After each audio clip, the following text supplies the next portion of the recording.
umekaa kwenye biashara kwa muda mrefu sana na unawavalisha mastaa kibao.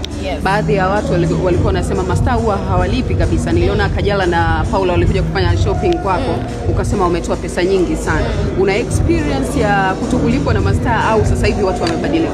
Hapana, watu wote ambao wanakuja dukani kwangu wanalipa na wananisupport vizuri tu, kwa sababu mimi mwenyewe nikienda kwenye biashara, mtu yoyote kwenye kitu chochote kile, kwenye huduma yoyote ile ambayo naipata huwa nalipia.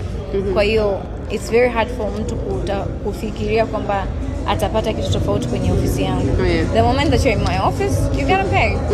Amesema picha ya familia yako na Mo, tajiri Mo, zimetrend sana na watu wakawa wanajiuliza uhusiano uliopo kati ya Hamisa na tajiri Mo Dewji ukoje? Ilikuwa wapi kwanza zile picha? Mo has always been my boss. Yani nimeshafanya kazi na Mohamed Enterprises muda mrefu sana. Yes, ni mtu ambaye namwadmire na namheshimu na ndo bosi. Yes, tumekutana Hyatt, nilikuwa nimeenda kwenye branch. Yes. Lakini pia kuna taarifa kwamba wewe na Aziz Ki hamko pamoja au kuna tatizo? Meneja wangu